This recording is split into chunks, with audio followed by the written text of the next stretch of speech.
Marxism, or the Marxist class model, is the third major model of political sociology that we will tackle. Through the online videos assigned in the study guide and the reading, you should already be familiar with Karl Marx's life and the key terms related to this model. In this short lecture, we review these concepts and discuss their importance in the study of political sociology. According to Aurum, Marx's main contribution to political sociology was to locate the forces and energies that animated politics and the government in a society's economy. Here, we see an explanation that includes particularly the economy, a sector that was mostly absent or just implied in the previous models. First, Marxism is a society-centered model for understanding political phenomena. For Marx, the society is ruled by those who control the mode of production. Class explains everything in the society and the state.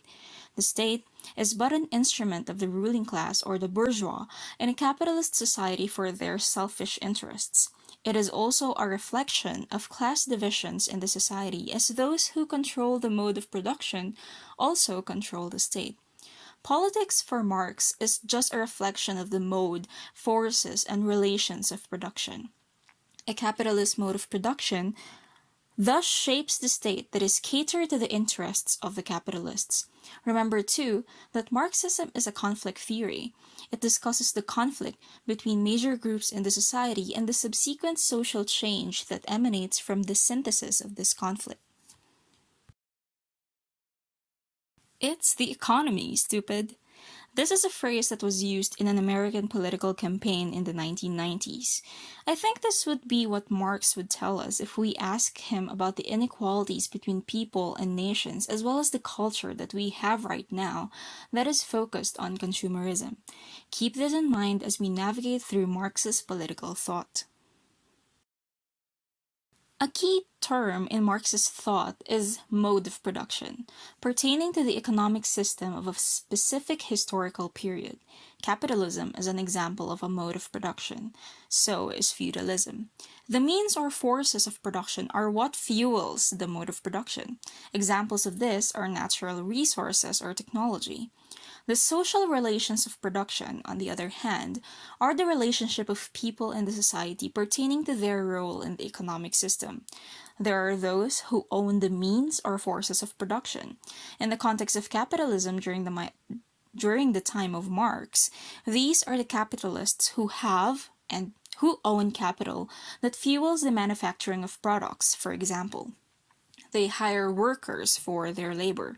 The hierarchy of employer or owner and worker is explicit in this relationship. Marx argues that this is carried over even outside the workplace. This is the economic structure of the society, or how society is organized. This is also where the concept of class comes in. There are videos linked in your study guide that discusses this concept further. The means, mode, and relations of production serve as a substructure of the society according to Marx. As a substructure, these shape the superstructure, which are the non-material aspects of the society, including the state, religion, philosophy, as well as ideologies. If we are to apply the superstructure and substructure theory to the capitalist mode of production, it is posited by Marx that the way we view the world is because of our class or part in the social relations of production. A capitalist society will eventually have a capitalist mode of thinking in other aspects of their life. Take, for example, the so-called commodity fetishism. In a capitalist society, what is valued is the accumulation and consumption of goods. Everything has a monetary value. In our attempt to collect all goods for our wants and needs, we work hard for money that eventually we put monetary value even to non-material things like love or family. The capitalist society requires productivity, and so leisure is not guilt-free, and we are pressured to work, work, and work. This is an example of how the substructure shapes the superstructure. Another key idea from Marx is the concept of class, particularly class consciousness. He believes that the position that you occupy in the society gives you a specific standpoint because of your experience in being in that class, meaning that you share a specific class consciousness with other people in your group. If you are working class, you can relate to the plight of other people who are also working class. There is a distinction, however, between class in itself and class for itself. Class in itself is when a class shares the same experiences only by virtue of similar economic and social conditions, as I have mentioned. The key to social change, however, as Marx theorized, is class for itself. When a specific class and its members are aware of their conditions and possibly do something to change those conditions. You may know that you're working class, a person who works 8 hours a day for a minimum wage that does not cover your living expenses, but it takes the awareness and knowledge that you are not alone and that you are being exploited for you to realize class for itself. This is tricky though, as capitalism shapes the way we think, according to Marx. A person in the working class would not be able to feel that he or she is being exploited if he or she thinks that he or she is getting paid enough in the factory. He or she would not think that the capitalists are not raising his or her wages because the capitalist does not want him or her educated, does not want him or her to have enough money to acquire capital and oppose the capitalists. This is how insidious capitalism or any mode of production is to human life, argues Marx. In relation to the previous slide, it is not the consciousness of men that determine their existence, but on the contrary, their social existence determines their consciousness. It is important that we know about the labor theory of value in order to have a glimpse of how Marx viewed capitalism. Imagine that you made a chair. This chair has a use value. It is for sitting. How do you determine how much you could sell your chair for in the market? You determine its exchange value. This is determined through your labor time. How many hours did you take in making this chair? Say that it is 16 hours. Say also that you want to give yourself 100 pesos per hour for labor. You also bought materials worth 3,000 pesos. When you go to the market, you will then sell the chair for 4,800. Your profit is actually 1,800 pesos, which was your own labor. This is the surplus value of the chair. Note that this is in the case of a commodity, an actual material thing. The process that the chair you produced has undergone can be illustrated through this diagram. You sell the chair, a commodity, where you put labor power and that you determine the price of such through the number of hours that you put into making it. You get money for both your labor and the materials. If you decide to make a chair again, you make the money you received into a chair and sell it again, and the cycle goes again. Sounds pretty standard, right? We know how this works as we are living in a capitalist society.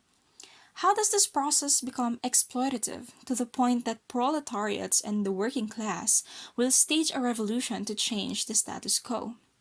See, not all people have the skills to make chairs. Some people already have the money and they just have to invest and make more commodities. Make more profits and again more commodities. Many people, however, only have themselves and their labor. They need money so they could buy commodities for their needs and wants. This is how exploitation happens according to Marx. For example, the capitalist wants to sell chairs. He hires 10 people that can make one chair per hour. Remember, for example, that you made your chair for 16 hours. Because of the division of labor, the 10 people are assigned each part at the assembly line and they make a chair per hour. The 10 people hired are paid 50 pesos per hour, earning 400 pesos a day, or 800 pesos for 2 days, while they make 16 chairs that are worth, say, 4,800 pesos each. Minus, for example, the 3,000 pesos for materials per chair, the capitalist earns a profit of 1,800 per chair per hour of labor, while the worker is only paid 50 pesos per hour, or 500 pesos for 10 workers per hour. The difference is an astounding 1,300 pesos per hour that all goes to the capitalist for him to invest to making more chairs. More than the exploitation, workers are also alienated from their work. They just work on a piece of the chair, unlike you in the example where you can claim that you made a whole chair with your own design and labor. They cannot even afford the chair that they made. Awareness of the inequalities and disparities between the two classes, as well as the exploitation and the alienation, especially by the masses or the working class, leads to conflict, a major ideological struggle between the bourgeois and the proletariat. This is the goal that Marx had in mind. He even mapped the process of capitalism and how the conflict between the proletariat, when they have organized themselves as they realize class for itself, and the capitalists with their state power at the end of late capitalism. As shown in this timeline, you can see here critiques of Marx to capitalism. As capitalism grows, it makes humans work for capital and money, while capital and money becomes more centralized to capitalists who gain more profits. While there are positive changes, such as developments in technology, processes of urbanization, and political development, Marx also predicted the self-destructing nature of capitalism as it produces crises over time. The overabundance of production can be a cause of these crises. The economic effect of this to the proletariat, such as loss of jobs and wages, can also be a reason why they would take up arms and oppose the capitalists. Over time, the proletariats will be able to organize themselves through communication. They will form unions that would be crucial to the formation of the revolutionary movement. They should also be politicized through unionism or through education by scholars and revolutionaries like Marx. He notes that when the proletariat, the majority, take advantage of their class consciousness, they will be able to stage a revolution and seize state power from the capitalists. They will then proceed to the next stage, socialism, in preparation for communism. As you can see, being exploited is the fuel of the proletariats in organizing themselves and effecting social and political change. As for Marx, capitalism is not the end of history. You can know more about Marx's views about the future of human society through the videos in your study guide.